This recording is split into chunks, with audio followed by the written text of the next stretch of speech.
Fala galera, aqui é o Pirata com o podcast dos Batutas junto com seus amigos. Apresente-se aí. Olá, sou o Gabriel. Olá, sou a Maria Júlia. Olá, eu sou o Jaime, seu amigão, o Luquinhas. Cavalcante, né, no caso. Fala que é Cavalcante. Enfim.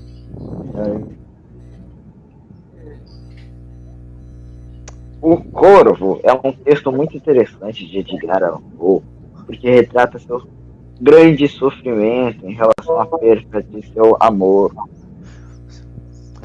É, o seu triste e trágico amor de 13 anos. Sim. Eu achei Meu foda. Deus. O corvo repetindo que nem um papagaio. Sim, o Corvo que nem papagaio. O Corvo é um dos textos mais populares do Edgar Allan Poe, na verdade. É um dos mais conhecidos trabalhos dele. O texto fala sobre um homem que perdeu sua mulher recentemente. E, em luto, abriu a janela e recebeu a visita inusitada de um corvo, o qual animou o homem, que pergunta o nome da ave e responde nunca mais. Durante o decorrer do texto, o protagonista segue a fazer perguntas e trocar diálogo com o corvo, que sempre responde nunca mais. A repetição da ave atiça o desespero do homem, que passa a ver algum sentido no que é falado pelo animal. Ele chega num ponto, ele tá tão desesperado por ter perdido a mulher, né? A moça que ele amava, que ele começa a ver algum sentido no que o corvo fala. Começa a alucinar, Como começa se- a ter interesse romântico pelo corvo, começa a pensar coisas absurdas sobre o corvo. Não, Deus. É como se ele vê como se o corvo tivesse ido ali pra falar com ele. Como se o corvo fosse um mensageiro. E ele não sabe. Ele chega num ponto que ele não sabe. Ele fica conflitante. Será que esse mensageiro é o mensageiro do bem ou o mensageiro do mal? Será que ele é um corvo? Olha, Porque ele tá ali sofrendo no luto, né? uma boa perspectiva que você pode tomar também do O Corvo é que é uma história. Se você ir além, você pode colocar que o corvo é uma interpretação de um mensageiro. Por quê? Porque na mitologia greco-romana, né, Hades, o mensageiro de Hades era um corvo. Sim. Tanto que ele fica conflitante se o corvo, uma hora, é um anjo ou é um demônio. Fica falando, diga Exatamente. anjo ou demônio. Sim, exatamente. Ele fica nessas coisas conflitantes, né? É um mensageiro do bem ou um mensageiro do mal? Né? Ele veio pra atiçar a minha dor ou pra atiçar o meu luto? Sim, exatamente. Ó, O corvo sempre responde, nunca mais. me diz um negócio. Você já viu algum corvo que é do bem? Quê? Não existe. Você já viu algum corvo que é do bem? Não. Não Existe, existe cara. corvo do bem, cara. Todos os corvos são do mal. Mal, agora eu me lembrei daquela vez que a Maria falou que existe animal do mal. Ah, é verdade, né? Isso nunca aconteceu, pra falar a verdade. Mas enfim, a ave corvo, eu acho que ela é constantemente associada ao mal, né? Ao ocultismo, a bruxas, coisas assim. Sim, exatamente.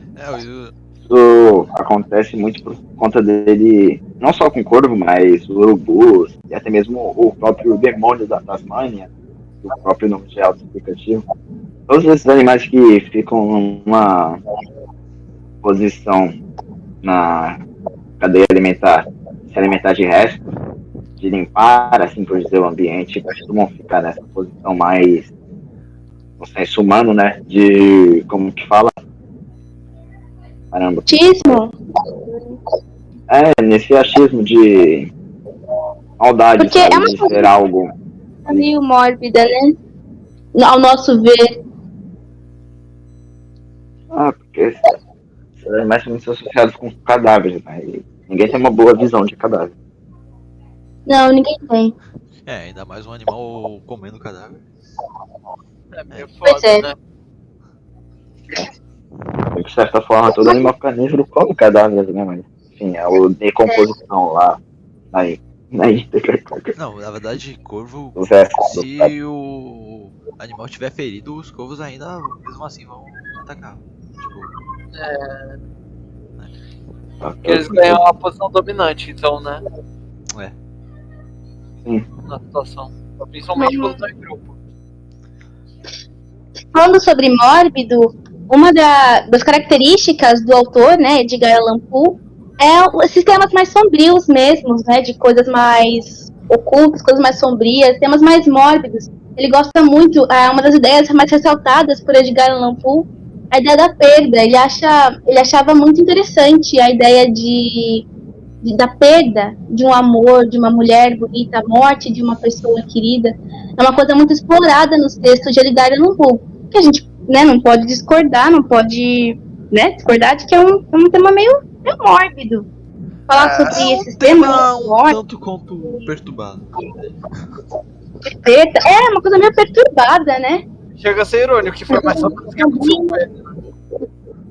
Uma coisa meio sombria, mas que tem muito a ver com o tempo em que ele escrevia, né? A época do romantismo, em que Edgar Allan Poe é contemporâneo, é recheada de autores que escrevem textos assim, com temáticas mais sombrias, assim, obscuras. Onde sem a mulher, ou você vive por uma, ou você vive na angústia por sempre. Sim, ele achava legal essa ideia da angústia, da perda da mulher bonita, sabe? Uma coisa mexendo na ferida mesmo. Edgar Allan Poe adorava retratar isso nas obras dele. E o Corvo representa muito bem isso. Não é à toa que é uma das obras mais conhecidas dele. Inclusive, se você for ler a estrutura textual, ele escreve assim, com uma maestria e ele consegue representar perfeitamente o sentimento de perda e de luto que esse homem está sentindo. Até hoje é uma obra que é lembrada. Tipo, até hoje, tipo, tem até filmes que foram inspirados, tipo, e séries. Sim, até hoje é lembrada. No próximo começo do poema, Edgar se mostra. Oi? Se mostra que ele está sofrendo de algo, que ele está sofrendo. E isso vai se desenvolvendo mais e mais. Mais e mais, como se ele estivesse alucinando dentro do luto dele. Porque a situação de luto, de perda, ela deixa um vazio na gente. Claramente o personagem está sentindo vazio. Porque ninguém vê sentido nessas tão poucas palavras que o Corvo solta, nunca mais, se não tiver com alguma coisa faltando dentro de si, não é verdade? Então eu acho que representa muito bem, é uma coisa muito humana. Quando a gente passa por perdas, por luto, por momentos de desespero, a gente tende a se apegar em coisas pequenas ou a coisas que talvez nem tenham um significado real. Porque se a gente for chegar para pensar mesmo, o que significa nunca mais? Nunca mais pode significar muitas coisas, entende? E aquele homem, ele vê aquilo como se aquilo encaixasse perfeitamente. Tudo aquilo que ele pergunta ao Corvo, ele não traz uma resposta diferente. É sempre a mesma resposta, mas para o homem é como se ele estivesse trocando maior conversa com o Corvo. Sim. Basicamente isso que o Corvo só responde nunca mais. Vocês perceberam isso? Tanto é que ele sempre responde com textos largos e negócio pro Corvo, só que o Corvo só fica com mais e ele continua. Sim, ele sente que ele tá batendo maior papo com o Corvo, mas na verdade só tem uma resposta. Ele se apega àquele mínimo de palavras para tentar suprir o vazio dele. Quando a gente chega bem no final do texto, né, que ele fala ali, libertar-se-á nunca mais, é como se ele estivesse se dando por vencido ao luto, né? Ele entra tanto naquela frase que ele toma ela para si, que ele nunca iria se libertar daquele luto, daquele sofrimento que ele estava passando, assim como o Corvo repetiu incessantemente durante todo o texto. Olha, Sim, é uma forma bem exagerada de olhar o luto, realmente. Olha, um autor que sempre gosta de retratar tipo, as obras de Edgar Allan Poe, acredite ou não, é o criador do Simpson. que sempre tem alguma referência de Edgar Allan Poe em alguns momentos do desenho. Tanto que até teve no especial de Halloween, parece tipo uma representação animada tipo, do poema do Corvo. Com Bart sendo representado como um corvo, o tormento do homem, uma coisa assim. É um bagulho bem da hora. Sim. De uma maneira cômica, ele consegue representar o poema do Corvo. Bem interessante esse episódio. Um autor que se inspira muito em Edgar Allan Poe, pelo que eu vi na net, né? É o cara do Lovecraft. Nossa, Lovecraft, velho. É que tem o Lovecraft. negócio dos Cthulhu, né? Lovecraft. O terror místico de H.P. Lovecraft também foi bastante inspirado. Sim, ele é bem inspirado nas obras de Edgar Allan Poe em geral, né? Ele também explora bastante do lado mórbido. O H.P. Lovecraft também explora bastante o lado mórbido e um lado da humanidade sendo punida ali, né? Sim. É bem interessante também as obras dele. Também vai para um lado mais sombrio, mais ocultista. E ele expande como se ele tivesse criado a ideia do terror místico, né? Medo de deuses ancestrais que podem retornar, né, durante as obras de Lovecraft. Bem legal o universo dele. Recomendo também.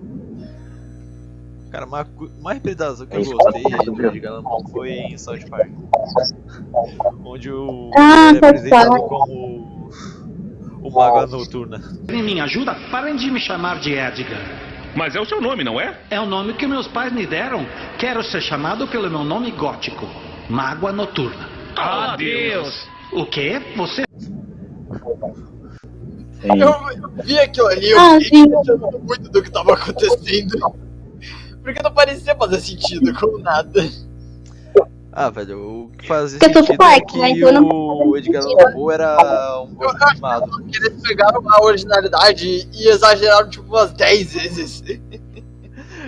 Sim, o fator cômico de South Park pode ser esse super exagero sobre as personalidades. Sim.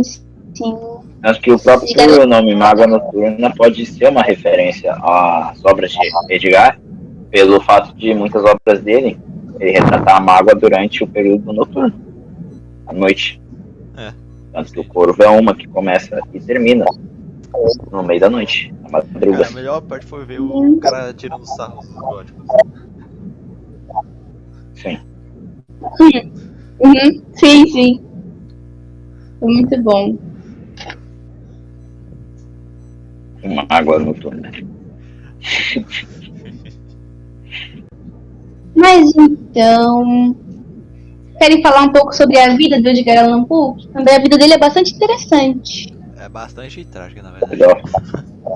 Bora falar sobre o criminoso hoje em dia, né? Que seria um criminoso, não tem como mentir.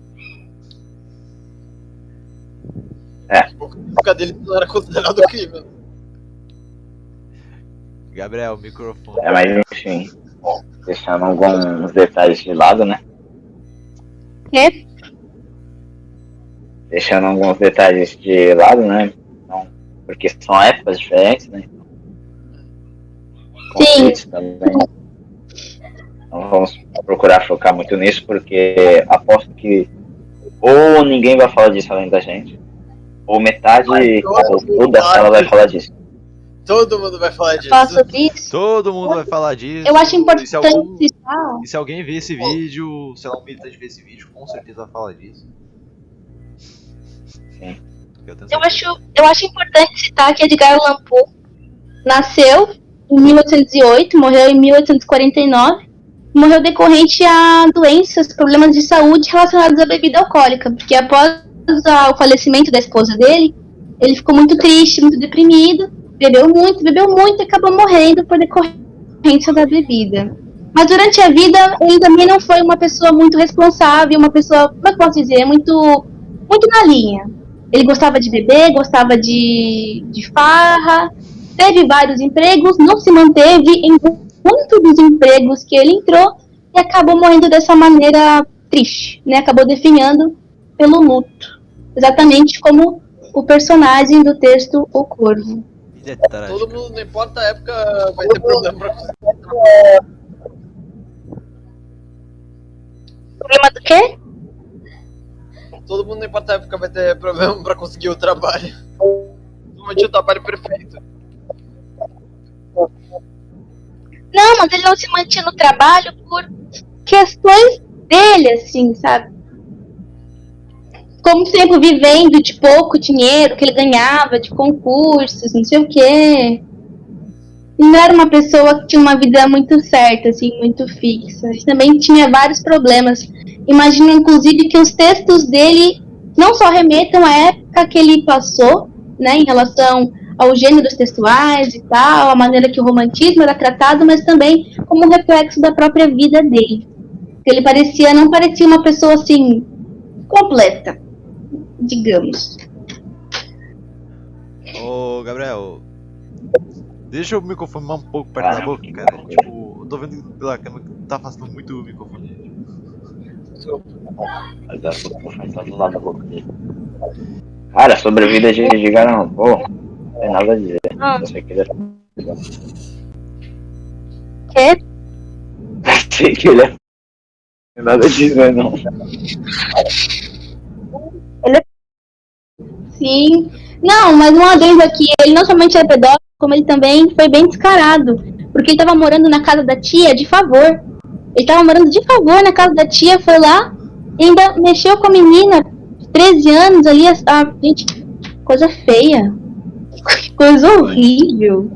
Pelo amor de Deus. Coisa horrível, coisa Aí vem o horrível. questionamento, o que levava pra cobrar a cadeia naquela época?